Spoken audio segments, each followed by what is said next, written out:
سورج کے نکلنے پر ستارے اور رات چوروں کی طرح بھاگ جاتے ہیں۔ ہم سورج کے پاس جاتے ہیں جو دیوتاؤں کے بیچ نہایت عمدہ دیوتا ہے۔ اے چاند ہمیں تہمت سے بچا، گناہ سے محفوظ رکھ، ہمارے توکل سے خوش ہو کر ہمارا دوست ہو جا، ایسا ہو کہ تیری قوت زیادہ ہو۔ اے چاند تو دولت کو بخشنے والا ہے اور مشکلوں سے نجات دینے والا، ہمارے مکان پر دلیر بہادروں کے ہمراہ آ۔ اے چاند اور اگنی تم مرتبے میں برابر ہو، ہماری تعریفوں کو آپس میں بانٹ لو کہ تم ہمیشہ دیوتاؤں کے سردار رہے ہو۔ میں جل دیوتا کو جس میں ہمارے مویشی پانی پیتے ہیں بلاتا ہوں۔ اے دھرتی دیوتا ایسا ہو کہ تو بہت وسیع ہو جائے، تجھ پر کانٹے نہ رہیں اور تو ہمارے رہنے کی جگہ ہو جائے اور ہمیں بڑی خوشی دے۔ یہ چند شرطیاں ہیں جو ہم نے رگ وید سے بطور نمونہ کے لکھی ہیں، جس کا جی چاہے اصل سنسکرت پستک سے مقابلہ کر لے۔ اس قسم کی شرطیاں جو سدھا وید میں پائی جاتی ہیں، سناتن دھرم والے ہزارہ پنڈت جو آریہ ورت میں موجود ہیں، ان کے یہی معنی کرتے ہیں کہ ان سے عناصر پرستی ثابت ہوتی ہے۔ اسی وجہ سے آریہ قوم میں آگ کی پوجا کرنے والے اور ایسا ہی پانی کی پوجا کرنے والے اور سورج چاند کے پجاری بھی پائے جاتے ہیں، اور ان معنوں پر صرف انہی کی گواہی نہیں بلکہ برہمو مذہب کے سدھا محقق بھی، جنہوں نے بڑی محنت سے سنسکرت میں چاروں وید پڑھے تھے، آج تک گواہی دیتے آئے ہیں۔ اب غور کا مقام ہے کہ ان سب کے مقابل پر صرف ایک پنڈت دیانند، جس کو کوئی وحی الہام نہیں ہوتا تھا، دعویٰ کرتا ہے کہ یہ سب پرمیشور کے نام ہیں، اور پھر وہ اس دعویٰ کو بھی اخیر تک نبھا نہیں سکا، بلکہ بعض مقام میں جہاں کسی طرح اس کی تعویل پیش نہیں گئی، آپ قبول کر لیا ہے کہ اس جگہ آگ سے آگ ہی مراد ہے یا جل سے جل ہی مراد ہے۔ اصل انصاف کی یہ بات ہے کہ پنڈت دیانند وید کی تعویل نہیں کرتا تھا، بلکہ ایک دوسرا وید بنانا چاہتا تھا۔ آخر تعویل کی بھی ایک حد ہوتی ہے۔ ظاہر ہے کہ وہ خدا کے آسمانی بندوں میں سے تو نہیں تھا جو خدا سے الہام پاتے ہیں، اور نہ اس کو خدا کا مکالمہ نصیب تھا، اور نہ اس کی تائید میں کوئی آسمانی نشان ظاہر ہوئے، بلکہ وہ بلا امتیاز سدھا ہندو پنڈتوں میں سے ایک پنڈت تھا۔ پھر خواہ بے دلیل اس کی بات کو ماننا انصاف سے بعید ہے، جبکہ ہزارہ پنڈت ایک طرف ہیں اور ایک طرف صرف وہ، اور خدا کی طرف سے کوئی امتیازی نشان اس کے ساتھ نہیں، اور بجز تعویلوں کے اور کوئی کام اس نے نہیں کیا، تو کیوں بغیر تحقیق کے خواہ اس کی بات مان لی جائے؟ یہ صرف مسلمانوں کا الزام نہیں کہ ویدوں میں مخلوق پرستی کی تعلیم ہے، بلکہ سناتن دھرم والے قدیم ہندو، جن کے مذہب کے کروڑہا لوگ اس ملک میں پائے جاتے ہیں، وہ بھی اس بات کے ہمیشہ سے قائل چلے آتے ہیں کہ وید میں مخلوق پرستی کی تعلیم ہے۔ میں ہرگز سمجھ نہیں سکتا کہ اگر وید میں مخلوق پرستی کی تعلیم نہ ہوتی تو پھر کیوں یہ ہزارہ پنڈت یک دفعہ اندھے ہو جاتے اور خلاف واقعہ وید پر تہمتیں لگاتے؟ عناصر پرستی کی شرطیاں صرف ایک دو نہیں بلکہ تمام رگ وید ان سے بھرا پڑا ہے۔ اب کہاں تک انسان تعویل کرتا جاوے؟ اگر 2 شرطیاں ہوتیں یا 10 ہوتیں یا 20 ہوتیں یا 50 ہوتیں تو کوئی شخص تکلف سے محنت اٹھا کر تعویل بھی کرتا، مگر وید میں تو سدھا شرطیاں اسی قسم کی پائی جاتی ہیں، ان کی کہاں تک تعویل ہو سکے؟ تعصب الگ امر ہے، اور گرفتار تعصب جو چاہے کہے، لیکن انصاف کے ساتھ اگر سوچا جائے تو کوئی صورت تعویل کی معلوم نہیں ہوتی۔ آریہ سماجیوں کے دل میں خواہ یہ وہم پیدا ہو گیا ہے کہ جو کچھ پنڈت دیانند نے سمجھا ہے وہ دوسرے ہزارہ پنڈتوں نے نہیں سمجھا، لیکن یہ خیال بالکل بیہودہ ہے۔ وید سامنے موجود ہے اور وہ 3 فرقوں کے ہاتھ میں ہے، ایک سناتن دھرم والے، دوسرے برہم سماج والے، تیسرے وید کے ترجمے جو اردو اور انگریزی میں ہو چکے ہیں۔ اس صورت میں کوئی قبول کر سکتا ہے کہ اس رائے کے ظاہر کرنے میں کہ ویدوں میں مخلوق پرستی ہے، ان تمام لوگوں کی عقل ماری گئی اور صرف پنڈت دیانند صاحب اس دھوکے سے بچ گئے؟ ہاں، میرے خیال میں ایک بات آتی ہے، اگر اس امر کو آریہ سماجی لوگ ثابت کر سکیں تو پھر پنڈت دیانند کی تعویل صحیح ہو سکتی ہے،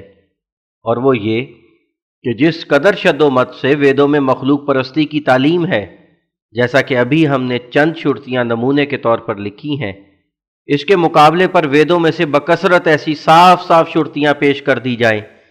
جن میں یہ بیان ہو کہ تم نہ تو آگ کی پرستش کرو اور نہ ہوا کی اور نہ پانی کی اور نہ سورج کی اور نہ چاند کی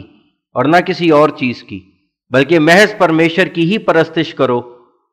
مگر چاہیے کہ ایسی شرطیاں کم سے کم 50 یا 60 ہوں، کیونکہ جس حالت میں عناصر پرستی اور شمس و قمر کی پوجا کے بارے میں صدہا شرطیاں وید میں پائی جاتی ہیں، تو ان کے رد میں صرف 2-4 شرطیاں کافی نہیں ہو سکتی، کیونکہ وہم گزرتا ہے کہ کسی نے وید کی پردہ پوشی کے لیے پیچھے سے ملا دی ہوں گی۔ اسی فیصلے کے لیے میں نے یہ گزارش کی ہے، اگر ایسی شرطیاں جو مخلوق پرستی کے وہم کو رد کرتی ہوں بہت ہی تھوڑی ہوں، تب بھی کم سے کم 50 یا 60 ہونی چاہیے تاکہ کسی وہم کی گنجائش نہ رہے۔ اور اگر مشرکانہ تعلیم کی کثرت کے مقابل ایسی شرطیوں کی کثرت ثابت نہ ہو، تو اگر ایک پنڈت دیانند نہیں کروڑہا پنڈت دیانند ہوں، ہرگز ان مشرکانہ شرطیوں کی تعویل میں ایمانداری سے جواب نہیں دے سکے گا۔ ظاہر ہے کہ وید کی ان تعلیموں سے کروڑہا مخلوقات گمراہ ہو چکی ہے، اور 20 مخلوق پرستی کے مذہب آریہ قوم میں پھیلے ہوئے ہیں۔ بس اگر فرض کے طور پر پنڈت دیانند کی طرح کسی اور وید کے بھاشی کار نے بھی ان شرطیوں کی وہی تعویل کی ہو جو دیانند نے کی ہے، تو وہ بھی ہرگز پذیرائی کے لائق نہیں ہوگی، کیونکہ ایسی تعویل کرنے والے کو وحی اور الہام کا دعویٰ نہیں۔ ممکن ہے کہ کسی شخص نے جس کو مشرکانہ تعلیم بری معلوم ہوئی ہو، وید کی ان شرطیوں پر اپنی تعویل سے پردہ ڈال دیا ہو، تو جبکہ اس کے مقابل دوسرے بھاشی کاروں نے قبول کیا ہے کہ ضرور اس میں مشرکانہ تعلیم ہے، تو 2 مختلف رائیوں کے ساتھ فیصلہ کیوں کر ہو، اور ایسے بے اصل خیالات سے گو وہ قدیم ہوں یا جدید، قطعی طور پر ہرگز یہ رائے قائم نہیں ہو سکتی کہ وید اس داغ سے مبرہ ہے، کیونکہ ہم دوسرے بھاشی کاروں کی شہادت کو کہاں چھپائیں، اور جس طور کے معنی کروڑہا لوگ ابتدا سے سمجھتے چلے آئے ہیں،